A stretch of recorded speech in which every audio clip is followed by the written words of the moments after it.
Hello student, welcome back to my Prayas channel. आपका इस channel पे स्वागत है। हम लोग पढ़ रहे थे स्टूडेंट एडुटेरिया के द्वारा जो है 71 बीपीएससी प्रीलिम्स के लिए प्रखर 2.0 एमसीक्यू बैच चलाया गया है। उसी का जो है हम लोग एमसीक्यू क्वेश्चन पढ़ रहे थे और उसमें से जो है हम लोग सब्जेक्ट पढ़ रहे थे स्टूडेंट, वो था मॉडर्न हिस्ट्री। और मॉडर्न हिस्ट्री का जो है आज हम लोग पढ़ेंगे डे 9। आज हम लोग पढ़ेंगे डे 9 का चैप्टर। तो जो भी स्टूडेंट इस चैनल पे नए हैं, इस चैनल को जो है ज़रूर सब्सक्राइब कीजिएगा। और जिनका भी अभी 71 बीपीएससी प्रीलिम्स का एग्ज़ाम है, उनके लिए जो है ये वीडियो बहुत ज़्यादा इम्पॉर्टेंट है, तो इस वीडियो को जो है पूरा देखिएगा। आज का जो है हम लोग का चैप्टर है स्टूडेंट, वो चैप्टर है प्रमुख गवर्नर जनरल और वायसराय, विभिन्न पत्रिका और पुस्तकें। ये जो है यही चैप्टर का जो है आज हम लोग एमसीक्यू क्वेश्चन पढ़ेंगे। तो आज का जो है हम लोग का फर्स्ट क्वेश्चन है student, Mountbatten and the partition of India पुस्तक के लेखक थे। तो इसके लेखक थे Larry Collins and Dominique Lapierre. कौन थे? Larry Collins and Dominique Lapierre. Next question है स्टूडेंट, क्वेश्चन नंबर 2, निम्नलिखित में से किस क्रांतिकारी ने an introduction to the dreamland लेख लिखा था? तो किसने लिखा था? तो ये लिखे थे भगत सिंह। इसका जो एक्सप्लेनेशन पढ़ लेंगे स्टूडेंट, तो an introduction to the dreamland नामक लेख भगत सिंह द्वारा लिखा गया है। यह लेख क्रांतिकारी लाला राम शरण दास की पुस्तक ड्रीमलैंड की भूमिका के रूप में भगत सिंह ने लिखा था। भगत सिंह क्रांतिकारी स्वतंत्रता सेनानी थे। 23 मार्च 1931 को फांसी की सजा दिया गया था। राजनीतिक विचारधारा के रूप में भगत सिंह समाजवादी, साम्यवादी और राष्ट्रवादी थे। उन्होंने मैं एक नास्तिक क्यों हूँ, जेल नोटबुक आदि रचनाएं की। क्वेश्चन नंबर 3, स्वतंत्रता संग्राम के समय लिखी गई सखाराम गणेश द्वेषकर की पुस्तक देशेर कथा के संदर्भ में निम्नलिखित कथन पर विचार कीजिए। तो फर्स्ट ऑप्शन दिया हुआ है, इस पुस्तक ने औपनिवेशिक राज द्वारा मस्तिष्क के सम्मोहक विजय के विरोध में चेतावनी दी। तो ये सही है कि इस पुस्तक ने जो है औपनिवेशिक राज द्वारा मस्तिष्क के सम्मोहक विजय के विरोध में चेतावनी दी। सेकेंड ऑप्शन है, इस पुस्तक ने स्वदेशी नुक्कड़ नाटकों तथा लोकगीतों को प्रेरित किया। तो ये भी सही है। थर्ड ऑप्शन है, द्वेषकर द्वारा देश शब्द का प्रयोग बंगाल क्षेत्र के विशिष्ट संदर्भ में किया गया था। तो ये जो है गलत है। तो इसमें पूछा उपयुक्त कथनों में से कौन सा सही है? तो इसका आंसर है ऑप्शन नंबर ए, 1 और 2 जो है सही है। देश की स्वतंत्रता को अपने जीवन का लक्ष्य बनाने वाले सखाराम गणेश द्वेषकर ने क्रांतिकारी आंदोलन से भी संपर्क रखा। बांग्ला तथा हिंदी में साहित्य की रचना करके जन जागृतियों में योगदान दिया। वर्ष 1904 में देशेर कथा नामक पुस्तक लिखी। इस पुस्तक में स्वदेशी नाटकों एवं लोकगीतों के माध्यम से ब्रिटिश राज को उनके सम्मोहक विजय के लिए चेतावनी दी गई थी। Question number 4, viceroy Lord Curzon ने मिस्टर थॉमस रॉबर्टसन को अपने कार्यकाल में भारत किस संदर्भ में बुलाया था? तो वायसराय लॉर्ड कर्जन ने मिस्टर थॉमसन रॉबर्टसन को जो है अपने कार्यकाल में जो है भारत किस संदर्भ में बुलाया था?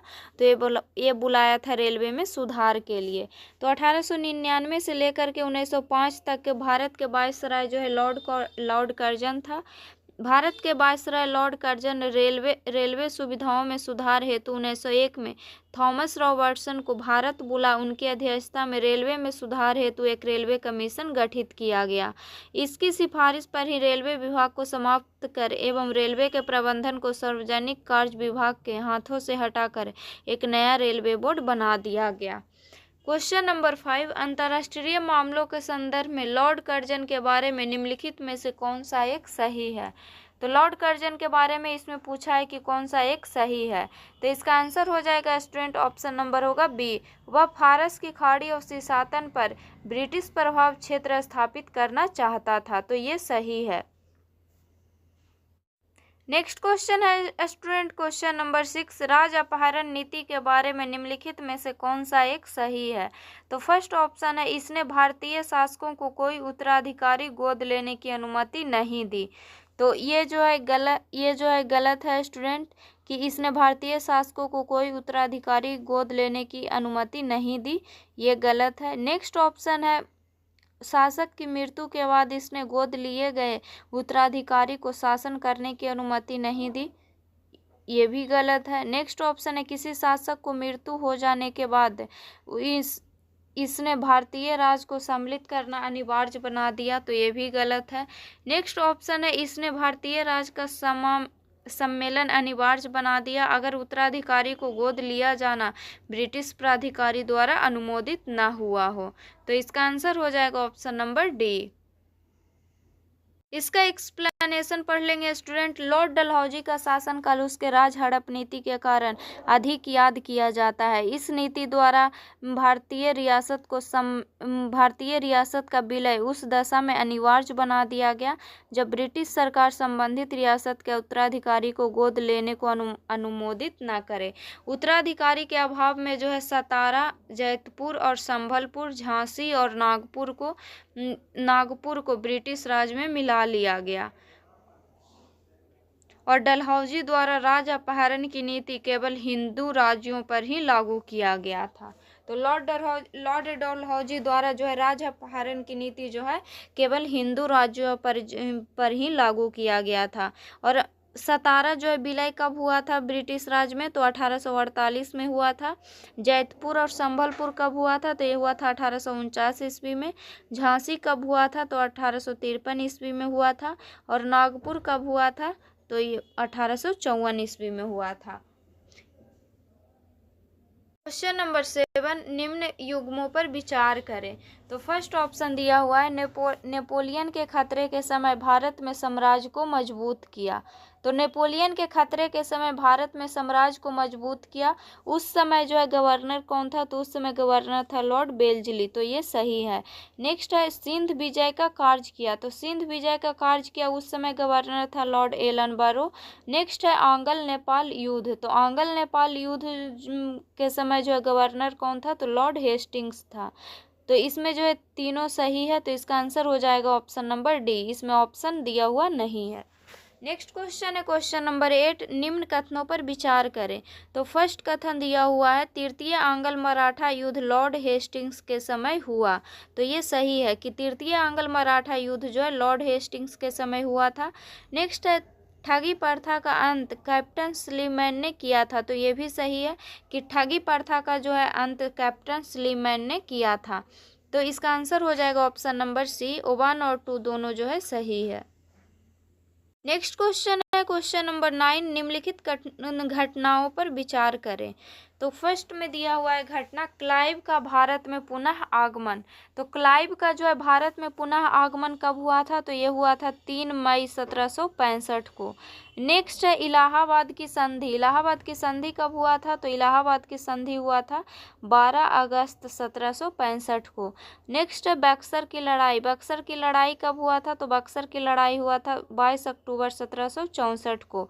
और वारेन हेस्टिंग्स भारत का गवर्नर कब बना? तो ये बना था 1774 ईस्वी में।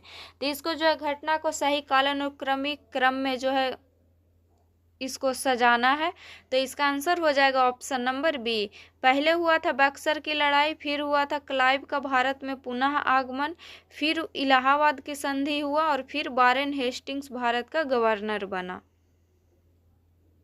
क्वेश्चन नंबर 10, निम्नलिखित कथनों पर विचार करें। तो फर्स्ट कथन दिया हुआ है चार्ल्स कॉर्नवालिस 1793 में भारत के गवर्नर जनरल थे। तो ये सही है कि चार्ल्स कॉर्नवालिस जो है 1793 में भारत के गवर्नर जनरल थे।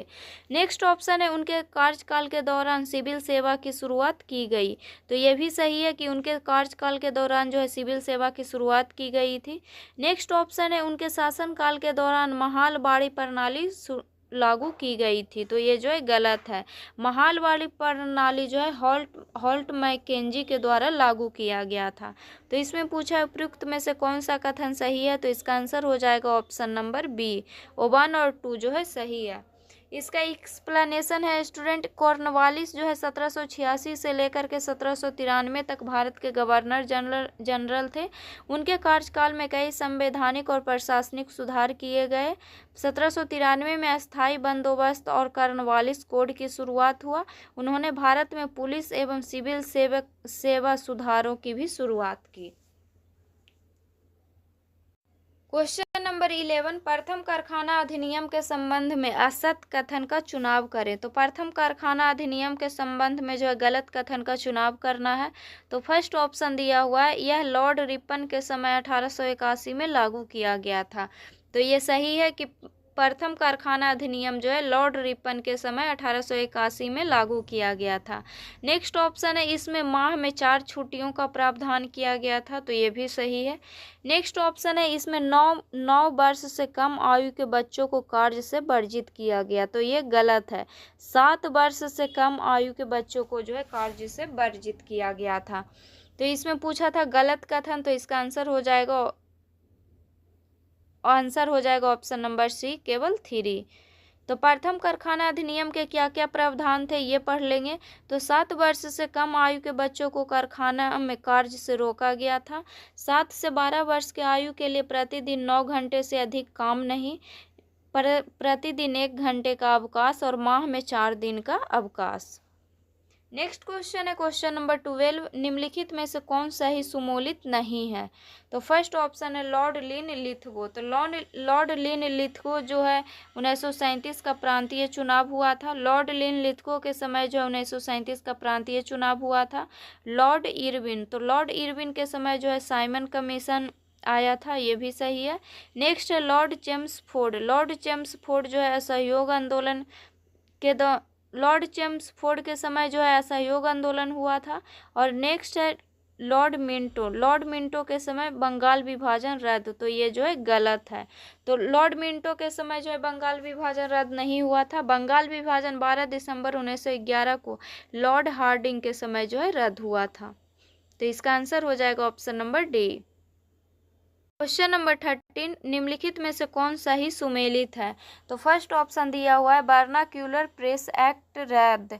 तो वर्नाक्यूलर प्रेस एक्ट रद्द कब हुआ था। तो 1881 ईस्वी में। तो ये सही है। नेक्स्ट ऑप्शन है भारतीय सशस्त्र अधिनियम। तो ये जो है कब बना था। तो ये बना था 1878 ईस्वी में। नेक्स्ट है पोस्ट ऑफिस एक्ट। तो पोस्ट ऑफिस एक्ट बना था 1854 ईस्वी में। और नेक्स्ट है अवध का विलय। अवध का विलय हुआ था 1856 ईस्वी में। तो ये भी सही है। तो इसका इसमें पूछा था कौन सही सुमेलित है। तो इसमें चारों जो है सही सुमेलित है। तो इसका आंसर हो जाएगा option number D. Next question है स्टूडेंट क्वेश्चन नंबर 14, बंगाल के गवर्नर को सही क्रम में सजाएं। तो बंगाल के गवर्नर को जो है सही क्रम में सजाना है, कौन से गवर्नर कब रहे। तो फर्स्ट में दिया हुआ है रॉबर्ट क्लाइव, सेकंड में ऑप्शन है हॉलवेल, थर्ड ऑप्शन है बेंसीटाट और फोर्थ ऑप्शन है बेरेलस्ट। तो बंगाल के जो है प्रथम गवर्नर जो है रॉबर्ट क्लाइव थे। तो रॉबर्ट क्लाइव जो है कब से कब तक रहे। तो ये रहा था 1757 से लेकर 1760 तक। नेक्स्ट रहा था हॉलवेल। हॉलवेल जो है 1760 में रहा था। नेक्स्ट रहा था बेंसीटाट। तो बेंसीटाट जो है 1760 से लेकर के 1765 तक रहा था। और नेक्स्ट है बेरेलस्ट। तो बेरेलस्ट जो है कब से कब तक रहा था। तो 1767 से लेकर के 1769 तक। तो इसका आंसर हो जाएगा option number A. Next question है क्वेश्चन नंबर 15, एंड्रयूज फ्रेजर की अध्यक्षता में गठित आयोग का संबंध किस क्षेत्र से था। तो यह था पुलिस सुधार से। तो इसका आंसर हो जाएगा option number A. Question number 16, निम्नलिखित कथनों पर विचार करें।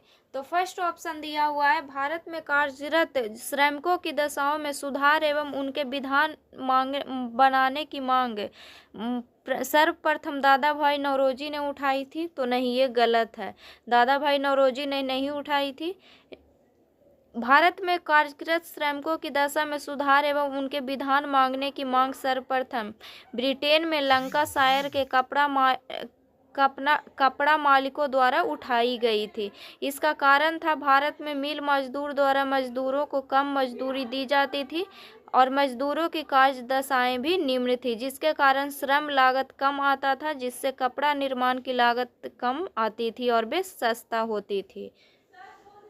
ब्रिटेन के कपड़ा मिल मालिक इस स्थिति में खुश नहीं थे, क्योंकि उन्हें इस सस्ता कपड़ा से प्रतिद्वंदी करनी पड़ती थी।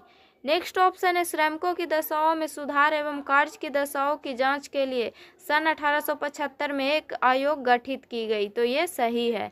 नेक्स्ट ऑप्शन है 1881 ईस्वी में भारत में प्रथम कारखाना अधिनियम बनाया गया, तो ये भी सही है कि 1881 ईस्वी में भारत में जो है प्रथम कारखाना अधिनियम बनाया गया था।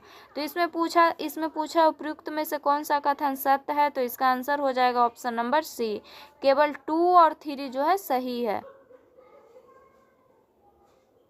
क्वेश्चन नंबर 17, लॉर्ड कर्जन के बारे में निम्नलिखित में से कौन सा कथन जो है सही है, तो फर्स्ट ऑप्शन दिया हुआ है उन्हें कांग्रेस से पूरी सहानुभूति थी, तो ये जो है गलत है।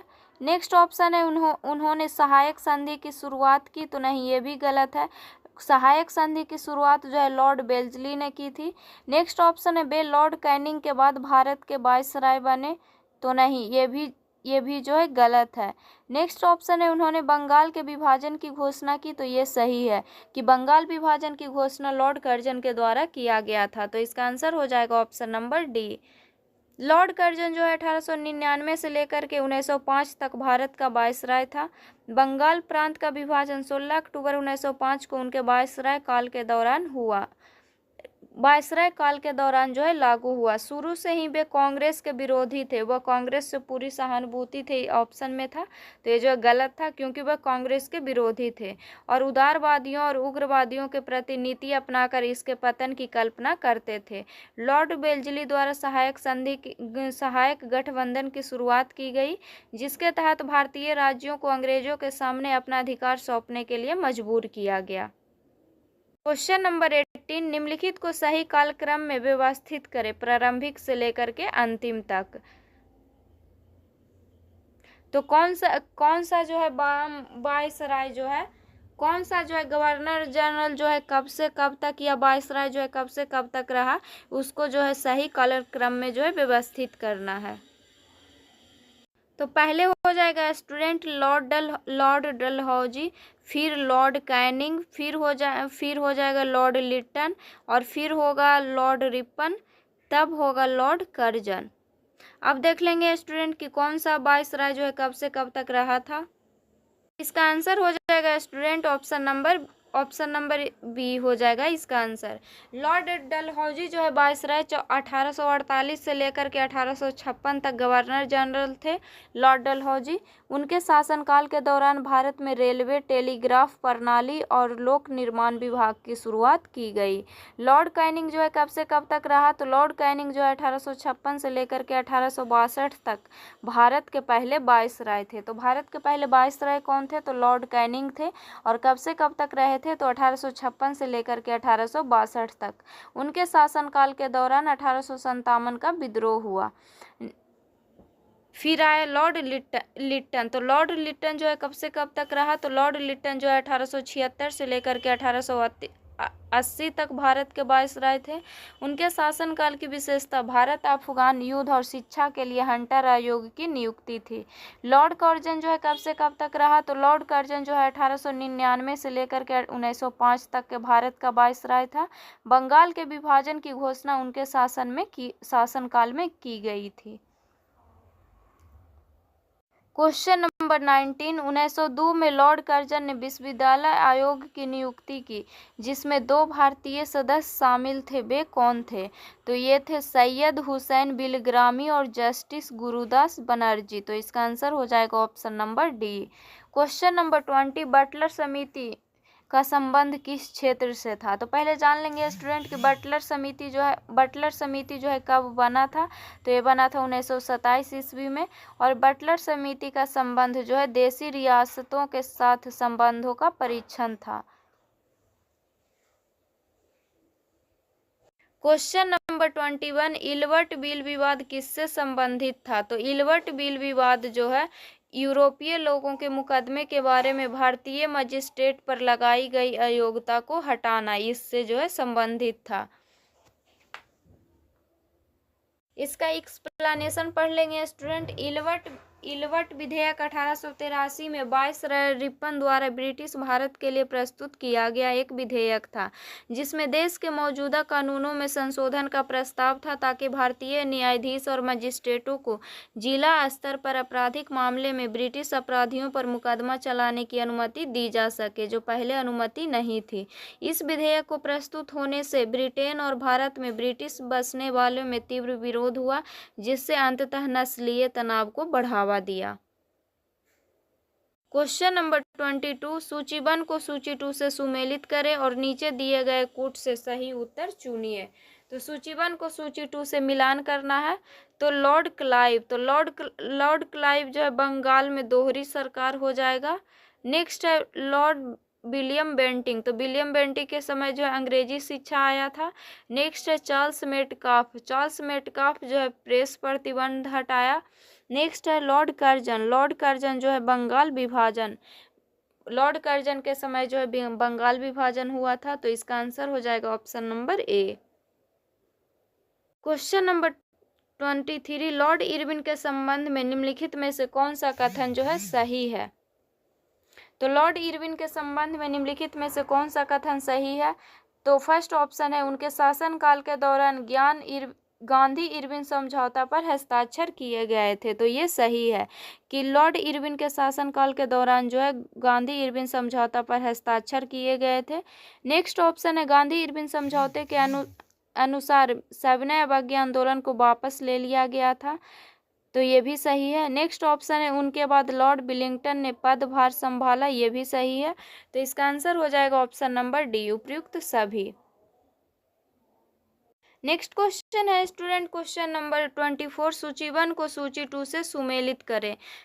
तो सूचीबद्ध में एक तरफ दिया हुआ है वायसराय का नाम और सूची 2 में जो है दिया हुआ है कौन वायसराय जो है क्या क्या उसको जो है मिलान करना है।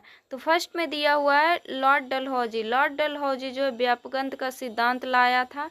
नेक्स्ट है लॉर्ड विलियम बेंटिंग, तो लॉर्ड विलियम बेंटिंग जो है सती प्रथा का निषेध किए थे। नेक्स्ट है लॉर्ड रिपन के समय जो है स्थानीय स्वशासन का जनक बोला जाता है लॉर्ड रिपन को। और नेक्स्ट है लॉर्ड कर्जन के समय जो है बंगाल विभाजन हुआ था। तो इसका आंसर हो जाएगा option number A. Lord Dalhousie के समय व्यापकता का सिद्धांत आया था। लॉर्ड विलियम बेंटिंग जो है सती प्रथा का विरोध किए थे। लॉर्ड रिपन स्थानीय स्वशासन लाए थे और लॉर्ड कर्जन जो है बंगाल का विभाजन किया था। Question number 25, vernacular press act के संबंध में गलत कथन का चयन करें। तो इसका फर्स्ट ऑप्शन दिया हुआ है यह अधिनियम 1878 में देसी भाषाओं के समाचार पत्रों पर सरकारी नियंत्रण स्थापित करने हेतु लाया गया। तो ये सही है कि यह वर्नाक्यूलर प्रेस एक्ट जो है 1878 में आया था। 1878 में देसी भाषाओं के समाचार पत्रों पर सरकारी नियंत्रण स्थापित करने हेतु लाया गया था। नेक्स्ट ऑप्शन है जिला दंडनायक को देसी अखबारों के संबंध में अंतिम निर्णय लेने का अधिकार दिया गया, ये भी सही है। नेक्स्ट ऑप्शन है अमृत बाजार पत्रिका कार्यवाही से बचने के लिए रातों रात अंग्रेजी भाषा के समाचार पत्र में परिवर्तित हो गया, तो ये भी सही है। नेक्स्ट ऑप्शन है इसे 1884 में लॉर्ड रिपन द्वारा निरस्त कर दिया गया, तो ये जो है गलत है। इसे जो है 1881 में जो है लॉर्ड रिपन द्वारा निरस्त कर दिया गया था। तो इसका आंसर हो जाएगा option number D. Question number 26, Lord Willingdon के वायसराय के दौरान निम्नलिखित में से कौन सी घटना घटी। तो इसके समय जो है द्वितीय गोलमेज सम्मेलन हुआ था। तो द्वितीय गोलमेज सम्मेलन लॉर्ड विलिंगटन के वायसराय के दौरान हुआ था। द्वितीय गोलमेज सम्मेलन जो है 7 सितंबर 1931 से लेकर के 1 दिसंबर 1931 तक लंदन में गांधी जी और भारतीय राष्ट्रीय कांग्रेस की भागीदारी के साथ आयोजित किया गया था। इस सम्मेलन का उद्देश्य क्या था। तो इस सम्मेलन का उद्देश्य था भारत के संवैधानिक सुधारों पर चर्चा करना था। क्वेश्चन नंबर 27, दिल्ली पैक्ट पर हस्ताक्षर कब और किन के बीच हुआ था। तो दिल्ली पैक्ट पर जो है हस्ताक्षर 8 अप्रैल 1950 को नेहरू और लियाकत अली के बीच हुआ था। तो दिल्ली पैक्ट पर जो है हस्ताक्षर 8 अप्रैल 1950 को नेहरू और लियाकत अली के बीच हुआ था। तो इसका आंसर हो जाएगा ऑप्शन नंबर बी। तो आज के वीडियो में जो है हम लोग इतना ही क्वेश्चन पढ़ेंगे स्टूडेंट। नेक्स्ट वीडियो में जो और क्वेश्चन बचा हुआ है उसको जो है हम लोग पढ़ेंगे। तो अगर वीडियो अच्छा लगे तो वीडियो को लाइक कीजिएगा और चैनल को सब्सक्राइब कीजिएगा, और जो भी स्टूडेंट इस चैनल पे नए हैं इस चैनल को जो है ज़रूर सब्सक्राइब कीजिएगा। और जिनका भी अभी 71 बीपीएससी प्रीलिम्स का एग्ज़ाम है उनके लिए जो है ये मॉडर्न हिस्ट्री का क्वेश्चन बहुत ज़्यादा इम्पॉर्टेंट है, तो जितना हो सके उतना रिवीजन कीजिएगा।